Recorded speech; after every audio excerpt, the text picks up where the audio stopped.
Penn State just did the shocking thing and fired James Franklin. UCLA should do the even more shocking thing and entertain James Franklin as their next head coach.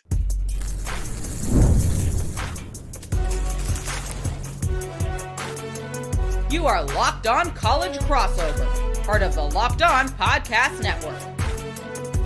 Your team every day. I'm your host, Zach Anderson-Yoxsimer, joined by Zach Seyko today. He's got everything about Penn State from our Locked On network. He's had a busy weekend, but he made some time today to talk about James Franklin and what's going on over there at Penn State. Meanwhile, this episode is brought to you by Mazda. Like our players, we sweat every detail because when you make every move count, pulling off the unexpected is only the beginning. Stay tuned for later for highlights in this week's Moving the Game Forward. Mazda, move and be moved. And boy, did Penn State make a move by firing James Franklin. What we're talking about this entire show, Everydayers, is one, what's the backstory? Penn State watching James Franklin walk to UCLA. What are his strengths and weaknesses? And is it likely? Zach, hit me with it. This is probably the craziest 2-week turnaround in a long time in college football. It absolutely is. I mean, to see Penn State go from number 2 in the country, leading Oregon, mind you, they were leading Oregon in overtime, to firing James Franklin just a few weeks later. But that still doesn't mean that that I don't respect James Franklin, that I don't like him as a head coach, and that I don't think he would succeed somewhere else. And why we're having this conversation is precisely why I think UCLA and James Franklin would be a great fit for each other. Now, I know that UCLA, I don't know the backstory with UCLA and everything that's going on there with the powers that be, but I've always thought that, hey, James Franklin, might actually fit it at USC. Okay, well, USC has Lincoln Riley right now. It's the appeal of Los Angeles. I think James Franklin, with the right amount of resources from a Los Angeles area job, so it's not USC, UCLA would be the next best thing if the program's interested in that. But here's the thing. I know that Tim Skipper, that Jerry Neuheisel are doing a heck of a job and might be coaching their way into something where they're going to be rewarded by somebody, whether that's UCLA or not. But it would not be wrong for the Bruins to pivot and go with somebody that's absolutely established and say, like, hey, we know we beat you, but why don't we team up and join forces with one another? So Penn State believes that, and it wasn't that James. Here's the thing with the James Franklin firing from Penn State, is that you got your answer, that this guy here at Penn State, it wasn't just about James Franklin. It's about the relationship that James Franklin and Penn State had together, that we together are not going to reach the promised land. We are not going to get national titles together. Okay. The fan base had turned ravenous. They did not like James Franklin anymore. They had become exhausted. You could tell with the way that Franklin was handling these past 3 games was that he had been exhausted. He had been tired of it, because I never thought that we would see a moment where James Franklin would be fired by Penn State. He had it made, but the fans made it very uncomfortable for him. I got to imagine the boosters, the people that really support Penn State, had grown exhausted too. So everybody together just kind of said, you know what, it's time to split. This relationship had run its course, but that does not mean that Franklin, with a reset himself, wouldn't be able to succeed. I think he would at a place like UCLA. The thing is, you brought the points I wanted to bring up. He looks exhausted. He's just been kind of booed off the field. Does he need that 1-year reset? Does he need to go into a studio, name the network, maybe Locked On, and come in and be like the guy on a studio show for a year, breathe, and watch one of the other jobs come open? We've seen, I don't know what the record is, but the amount of in-season firings for power conference jobs has to be at like an all-time high. I don't think I've seen it this high. Maybe I'm just oblivious, but UCLA, it seemed like, was a quick trigger. Then you had Virginia Tech, and the list goes on, and there's only going to be more. It seems like a perfect offseason for him to go elsewhere and pivot, but UCLA is prime in a spot where they're willing to give the resources up. It's just, do they want to go to a coach who was always little brother to Ohio State, if you will? UCLA, we're tired of being little brother to USC. I don't even want to view it as that. That just like barfing out of my mouth saying those words. But it's and like, true. Do you want a coach who was just little brother to lead your program when you're trying to beat down big brother in football wise in that crosstown rivalry? And does he need that year off to rejuvenate himself, kind of like what Dan Mullen's done? I said that myself. I've speculated that. I don't even know that James Franklin just dives headfirst into a head coaching job. He has the right to refusal because it's not like he's not going to be taken care of. He's getting a buyout, whether that's in increments over the next 5 years. He's still getting a lump sum of money to do nothing. We've seen Ed Orgeron just kind of take a break and say, even though he was successful and on the top of the world at LSU, and I know they split, they parted ways for different reasons, but James Franklin is at least trending in a significantly wrong direction right now, personally. His family was at the game. They kind of knew what the writing on the wall was, that this was coming to an end really quickly. And after the Northwestern game, it absolutely solidified it. I mean, I go back and it's like hindsight is 2020 always, but it would have been justified after UCLA. I could have seen an argument for it after the Oregon game to let go of James Franklin. But I think Penn State had really said, all right, one more opportunity. They tried, and just James Franklin just could not pull himself together to will this team out of the funk because he couldn't even do it himself personally. So I agree with you that both these things can be true because timing is everything. Does UCLA and James Franklin make a ton of sense? Yes. But does it make sense right now going into 2026? Maybe not, because Franklin, I think is overdue for some quality time spent with his family. It's just it just hasn't looked good for Franklin in these, especially over the past month. And here's the thing, though. The thing about these in-season firings, he has all this time to recharge and then get bored at home. He has a bunch of time, go buy a new house with all that extra chunk of change that's come for him to do nothing and do so. The funny thing is, UCLA, they're going to have the UC Regents meeting. I think it's coming up pretty soon. Bob Myers is both a UC Regent and he's on this UCLA coach searching committee where they're trying to pony up. They want to give the money. And I don't know if you can give say we're going to throw out 10 million. I don't know what the number is. If they throw 10 million out there, you can't just give that to Tim Skipper. He's earned a right to get that job. We can discuss that a little more. But you can go give $10 million to James Franklin. And with this amount of time, it's October. He could have 2 months off and have enough time to recharge. Because how much of this had to do with Drew Aller getting hurt? Because if they lose Drew Aller, you think Penn State's going to lose a lot of football games with Grunkmeyer quarterback? Or what's the scoop there? I mean, they weren't winning the games that they should have with Drew Aller. Drew Aller played all but 3 minutes of that Northwestern game. He played for the entirety of the UCLA game, right? And they weren't winning those games. And we're not talking about, look, this is a completely different conversation if Penn State has a gauntlet of a schedule or a gauntlet of a stretch where it's Oregon, Indiana, and Ohio State back-to-back. It was not. It was Oregon, UCLA, who had a coaching staff 5 days on the job and a game plan put together in 48 hours. I don't care about the travel. Oregon flew over into the whiteout and won that game. You should be able to fly across the country and defeat a team that seems like it's there just for fun. Okay. They're just there to have fun and mess stuff up. And then you lose to Northwestern, where Northwestern doesn't really have much of an identity, that they're at the bottom of the Big Ten. So Penn State right now, assess the situation. I still think they're a really talented team as it is. But James Franklin just wasn't in it. And like I said, the relationship had really run its course at that point in time. But Penn State's still a talented team this year. And with a change of direction, might be able to win some games that I'm not alluding to Ohio State and Indiana, but I think it's reasonable to believe that they should win every other game on the schedule remaining except Ohio State and Indiana. And that's the thing. We'll see how the new Penn State interim regime takes over after James Franklin. Meanwhile, the Bruins, this is a guy you want to test the waters with. But what are the strengths? We talk about he can't win the big game, but why? What are those weaknesses? We're going to talk about that next with Zach Seyko talking everything Penn State, former football coach James Franklin, maybe to UCLA.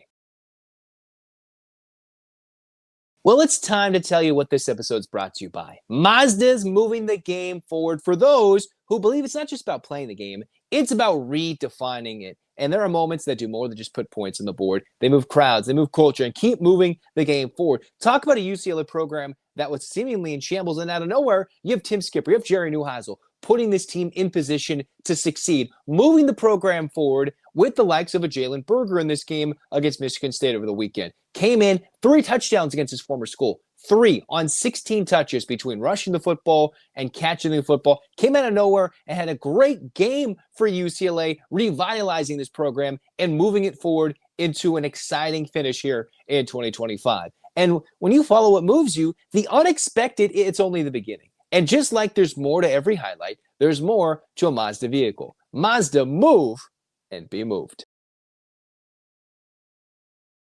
Cruising on here, we're talking strengths and weaknesses of James Franklin. Well, everybody dissects his weaknesses, but Zach, Seyko, what are his weaknesses? Why could he not win the big game? Why is he fired now, 2 weeks after the whiteout, where they had Oregon almost beat, and now back-to-back embarrassing losses to UCLA and now Northwestern at home? What are those weaknesses, verbatim from you?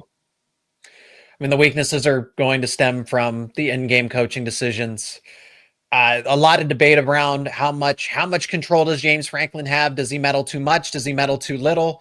I don't think we have a clear-cut answer on that, because there are some interesting parallels, at least from the Northwestern game, to when Mike Yurcich was the head coach and the offensive coordinator. And was James Franklin having a little more influence and saying, hey, this is how I want you to run your offense. This is how, for both Kotelnicki and Yurcich. So if that's the case, then James Franklin is just not your X's and O's guy. That's going to be the immediate weakness. Where he's strongest: recruiting, building relationships, turning high school football recruits into college football players, developing them for the NFL, but also developing them into young men. Every player, every family member of a player, and the coaches that work alongside James Franklin look at him as dad.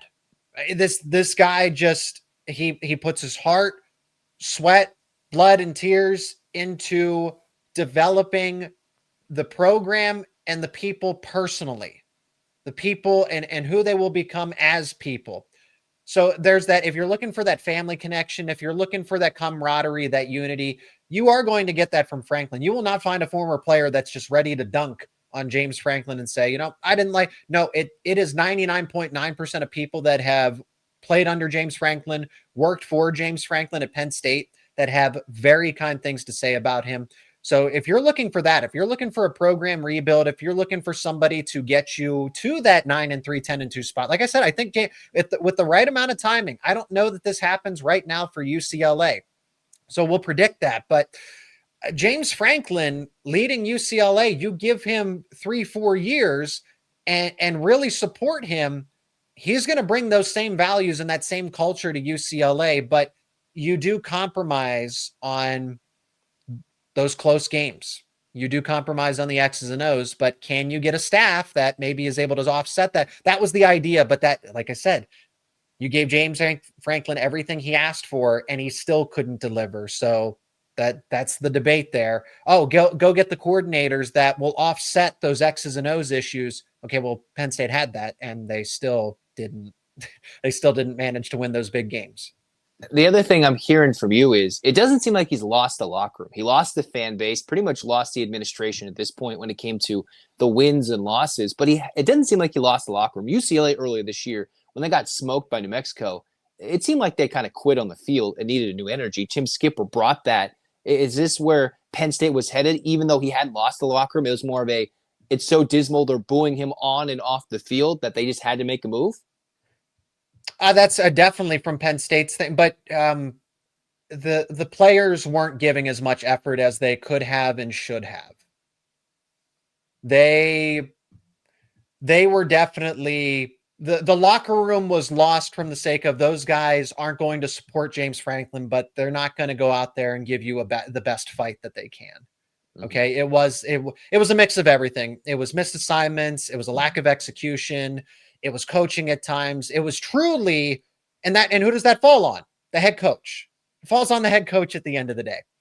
So all of those things together had hurt Penn State in the process, but the locker room, was it lost from these guys just don't support James Franklin or don't care about him anymore? No, not to that extent, but the locker room definitely took a hit. They just didn't want to play football anymore. After the Oregon game, it seemed like everybody had packed it in. That's on the head coach. We've pretty much just dunked on James Franklin, but what makes him a good candidate for UC? You talk the LA. Does he have the personality? And yes. At the LA part, will he recruit Southern California? Because you don't really have to leave Southern California to go get some of the top recruits and, dare I say, steal them from the Oregons, the USCs, while just maintaining a decent national footprint. I think you have an easy time to bring in people to Westwood, coming to Los Angeles, playing in the Rose Bowl. what say you about some of the other strengths beyond just the X's and O's? And that's just it. State College, Pennsylvania, Central Pennsylvania is still a very niche location. It is so much easier to recruit to Los Angeles and to Westwood than State College. So if James Franklin can put together borderline top 10, consistently top 15 classes to State College, I know he's a Pennsylvania guy, but he has, I want to see him revitalized, because it goes back to that point. Is he just even ready to take on a major head football coaching job right now? He might not be. Maybe this, energizes him to an extent. Like, I'm just out of state. I'm just out of Penn State. Like, I'm good. I just need a reset. I know that he was very partial, or at least I've heard rumors that he's anchored down in Florida when he's not in Pennsylvania, that Florida is almost like his second go-to, like the home away from home. So warmer weather, warmer climate. That thing exists in Los Angeles as well. And California is a massive state. So there are plenty of recruits to go around for any of it. You would steal some from the likes of Oregon, from USC as well, but there's just still so much talent that I think is going to overflow to USC, to Oregon, to Washington, because UCLA is not as much of a rival as they should be to those Western programs. With that being said, you get somebody like James Franklin in there to dominate the state. He's going to bring all of those. He's going to bring all of those tenets to UCLA. Dominate the state. The best in California stay in California. There's a lot of good players. Look, I like Darius Dixon a ton, so this isn't a jab at him or anything. But is there really a reason for him at modern day to be over at Penn State when he was? I don't know how familiar you are with Darius Dixon, but he's a high-end 4-star that's at Penn State right now. If James Franklin were to get the job at UCLA, Dixon would easily transfer over to UCLA and be a starter right out of the gate for them as a second-year player in theory. So, and then the big thing is you have the modern days, you have the Boscos, the Trinity Leagues coming a little more evened out this year. I've seen in high school football, but there's so much SoCal high school football talent that you can even go to the public schools, go to the Catholic schools, you can go the Trinity League, mix in all those. You don't have to go far. Every single one of those. The Bryce Young's leaving. DJU, when he was at one time a top-tier recruit, they all went to the Clemsons, the Alabamas. They're leaving the West Coast, where you can understand if they go to Washington, Oregon, USC, UCLA, all right? You can go to any of those four. I think that's fair. But they're leaving the SEC. And I think what the West Coast is realizing, get in the Big Ten, make a lot of money, showcase the NIL and now the rev share opportunities, and stay home. We can pack out these places. And James Franklin, could he sell out the Rose Bowl? Could we take off the tarps? And does he have that personality to be like, get here and pack out the Rose Bowl? Yep, I absolutely think so. Like I said, if James Franklin's heart, mind, and soul are into this right now, if he's reeling, if he's defeated, then no, he's not going to bring that same type of temperament that I've just been expecting to see, because this year, and even kind of the past couple of years, James Franklin has been a lot more reserved. And is that age? Is that the natural attrition of college football or Penn State football taking a toll on him? That's where the debate is. Who's kind of responsible for the downfall of James Franklin? Is it all James Franklin, or is there some elements of it comes with the territory of being Penn State's head football coach? But if he just needs a short reset where I just need to take the rest of this season off and then I'm back, I'm ready to go. UCLA, I think that would be a home run hire for them if he's into it, if he's invested. And I would like to, I'm rooting for him. I would like to see him succeed at UCLA, and it would keep him in the Big Ten. I think he belongs in the Big Ten or the SEC when all things are going for him. Just again, the relationship had run its course at Penn State. Final question before we move to the next segment.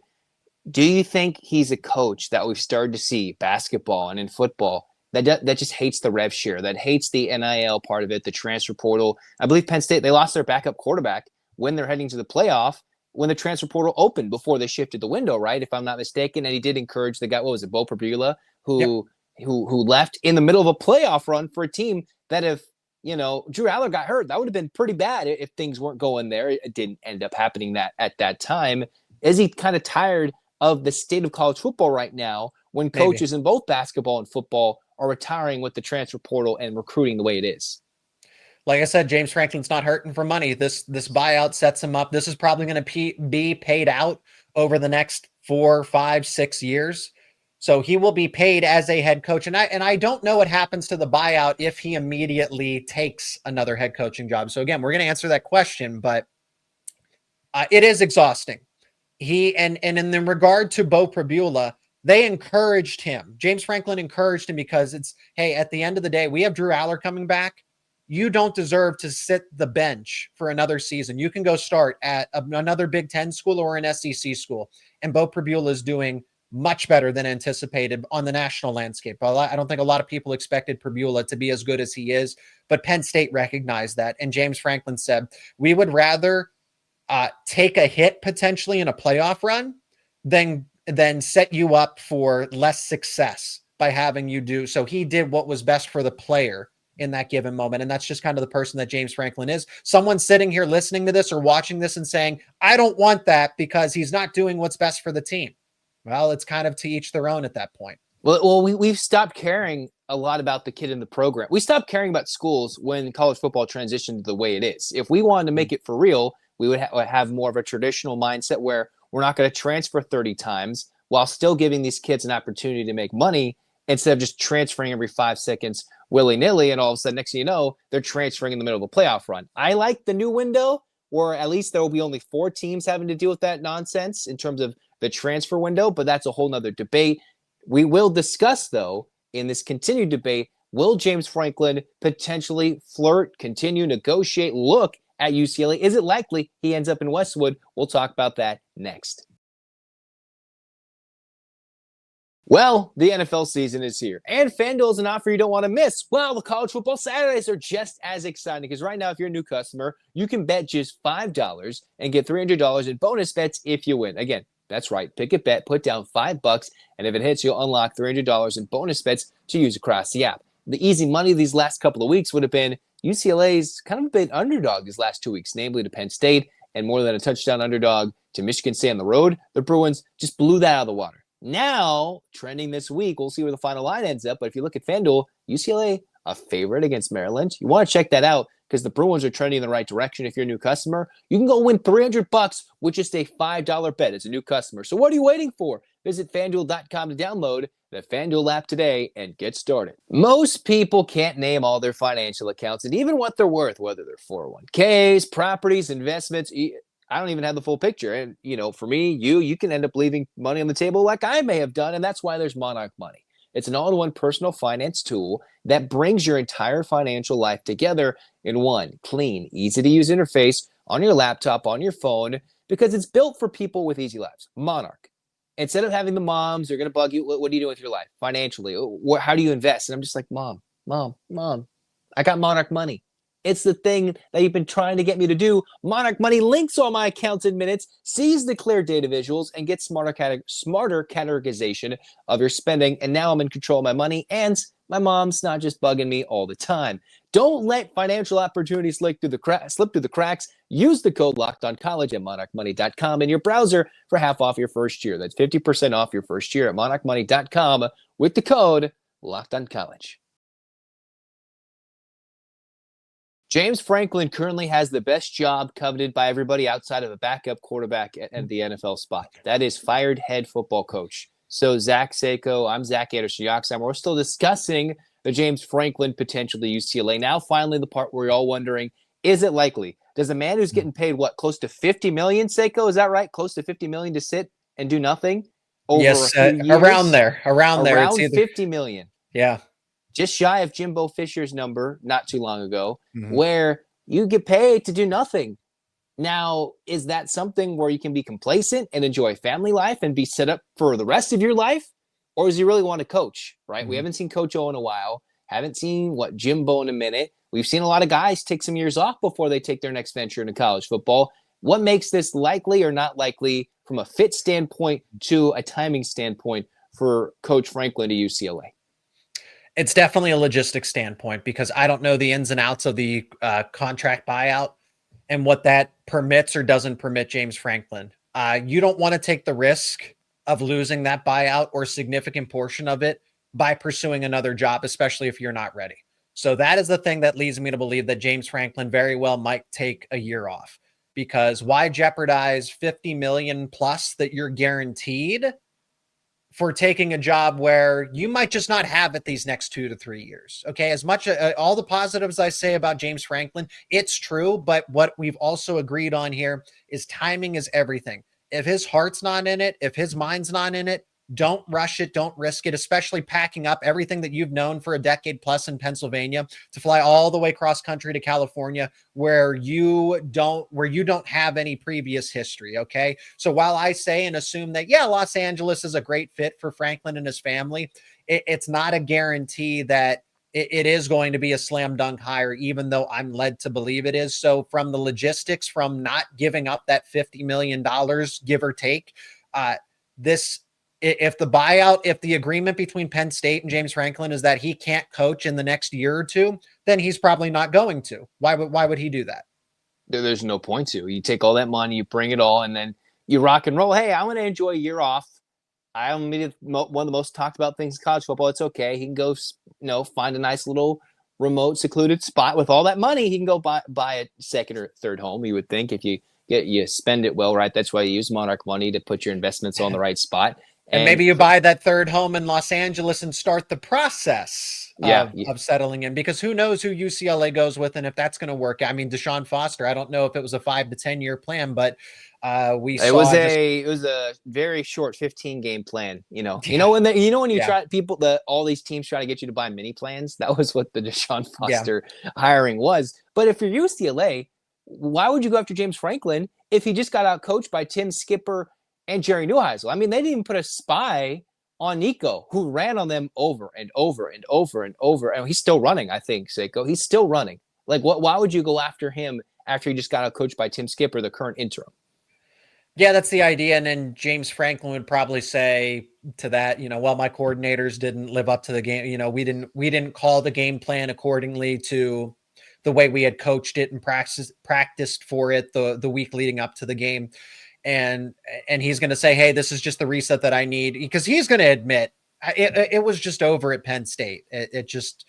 The relationship had run its course. So here in Los Angeles, I could really get, and again, there are a lot of things that he would help UCLA do. I think that California recruiting, there is no reason that should UCLA be behind USC and Oregon and Washington to some sort of extent. Yes, but not to the extent that they are.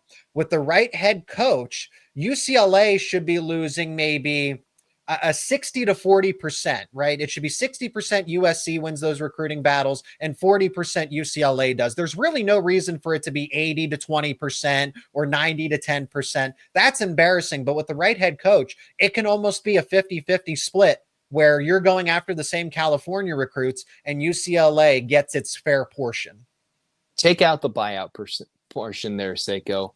What's the annual you think Franklin would command to be a head coach at the next university? Whether it is UCLA, is it a pay cut from Penn State? What do you think that annual number would take? Buyout, we're not talking buyout, just what's that annual number that would get him to a UCLA or the next institution? Definitely something over $5 million. So he actually, interestingly enough, wasn't a top 5 paid head coach in terms of an annual basis. And there are some rumors floating around that Penn State wasn't prepared to give him another extension and a salary raise because he had all of these other amenities. He had his support was going towards fixing Penn State facilities, getting amenities for the team, getting NIL, those kinds of things, where Penn State was structuring things differently. But James Franklin would definitely command somewhere between 7, 8, and 9 million. And the way that the Big Ten is, the way that schools are making more money now off of college football, that 8 to 9 million is definitely justified. And that's around where Penn State was paying James Franklin on an annual basis, but he had that $50 million buyout attached to it. The important thing is James Franklin, I don't think, now he's lost some credibility here, because weeks before, when people were saying, hey, fire Franklin after the Oregon game, and I wasn't quite all the way there yet until after UCLA, and obviously so. I think that's where everybody was. And then Northwestern was just, there's no coming back from this. But a Virginia Tech or a UCLA, that is a step down for James Franklin. So you're not going to have to match what Penn State gives in terms of support and resources, but you're at least going to have to be prepared. Yeah, you're going to have to commit and say, and that doesn't mean give him a 10-year contract, give him $10 million a year, 10 years, $100 million. It means you got to be ready to compete with USC in the NIL space to an extent. You got to be ready to compete in the transfer portal to an extent. You got to be ready to get the appropriate coaching staff to go along. So it can't be James Franklin and just a cluster of no-name assistants. You're going to have to live because, and I think UCLA is a very respectable, reputable brand, especially like it. Yeah, they're little brother to USC, but right now, with the right kind of allocation of resources, UCLA can absolutely change the narrative and make it a lot closer than it is at the moment. I mean, hey, Kurt Cignetti went to Indiana and now they went to Oregon and won. Like nobody thought that could have happened. And he just went and they like beat Oregon. It wasn't like a fluke. It wasn't like Oregon doing everything to beat Ohio State in Austin last year. No, they went and they won that game. Like who would have thought that? And James Franklin kind of still at the moment has that sort of aura around him. I'm not obviously maybe not the big game. That would be a little stretch. I don't know if he can go into Oregon, but he has that idea that they could be ranked going into that game. And I think UCLA, after where Chip Kelly just didn't care to recruit, they had a huge mistake in Deshaun Foster. They're ready to swing big, and James Franklin is the type of name they can go after. And it just seems, once again, the timing isn't there. Jonathan Smith's been thrown out there, but then they just go whack him. James Franklin's a guy, but they just went and put 42 on his team at home when they were winless with a new game plan. So it's like all these potential guys, when they're about to spend big and they're like, well, let's just go beat these guys. Do you think UCLA should spend big on Franklin or save a buck and spend it on their current staff? What's your thought? Putting you on the spot, Seyko. Say that again. I missed that last part. It's all good. So basically, should they go spend for Franklin, or do you think Skipper is the guy? Well, see, that's the thing. I've liked what Tim Skipper and Jerry Neuheisel have done to this point. I mean, they beat a Penn State. That wasn't a fluke. They won that game, and then they go absolutely demolish Michigan State at Michigan State. So this isn't even, James Franklin is the clear-cut leading contender, or a Dan Mullen, or a Jed Fish. I mean, Skipper and the guys are doing a phenomenal job right now. Maybe, especially if you have here's the thing though. Are they just riding the momentum of bull in the China shop? We're just here to have fun. Who cares? Let's go mess things up, because that's right now what UCLA it is definitely benefiting from. It's about managing the program long-term. Can you keep the same consistency over the next 5 to 10 years? I'll say this, Jerry Neuheisel is a UCLA guy. Okay, I don't know much about Tim Skipper, so feel free to correct me. But if he is Jerry also Neuheisel has to stay at UCLA. He has to. But the thing is, you bring in a new guy, and to see the offensive coordinator, that's where it's all fascinating with the way it's developing. But yes, Jerry is the UCLA guy.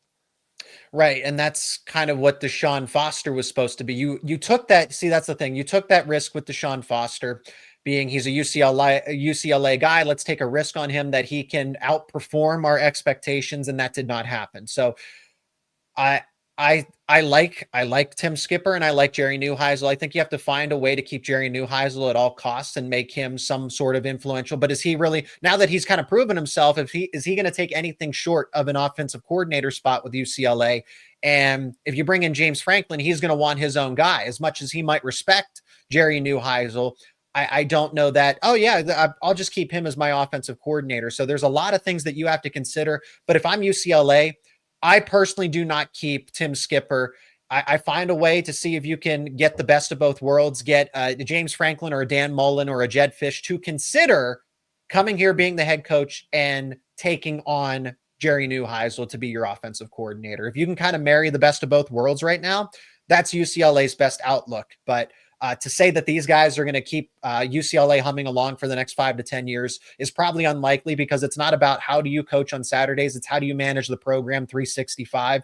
And I have a lot of question marks about that right now. Well, it's a lot easier to manage it than Deshaun Foster and the way UCLA program from top to bottom is. I know there's a lot of storylines from the LA Times coming out about the way the athletic department, the AD came and approached him in the press box. It's a whole cluster of nonsense right now. You can insert any other phrase you want to put there, but it's really not the best. And as UCLA putting themselves in the best foot forward with the James Franklin, my stamp of approval says not right now, not the timing. And I think we're on the same boat there, Seyko. Yeah, from all points of view of this, if UCLA would reconsider in 2 to 3 years, maybe. Again, who knows? Maybe this job's open in 2 to 3 years. But I think James Franklin for himself, whether that's a Virginia Tech or a UCLA or a North Carolina, if that opens up, or even a Florida and LSU, if they happen to move on for their head coaches, Oklahoma State, no, I don't think that's not a good fit there. It's the shirtless shirt waving doesn't bring people to Stillwater? It doesn't bring James Franklin and Stillwater would not be the best fit. So He's a man. He's not 40. He's not 40 anymore. The Penn State took those years from James Franklin, and James Franklin gave Penn State everything he had. But like I said, it wasn't enough to get them to the promised land. I think he can rebuild a lot of programs, and I'm rooting for James Franklin. I think he's a phenomenal coach. I liked him despite some of, he's rough around the edges sometimes. But I do think James Franklin can succeed in due time. Maybe not tomorrow, but the next day down the road, absolutely. I hope for the sake of college football that James Franklin just does not ride off into the sunset, and this is the last we hear from him.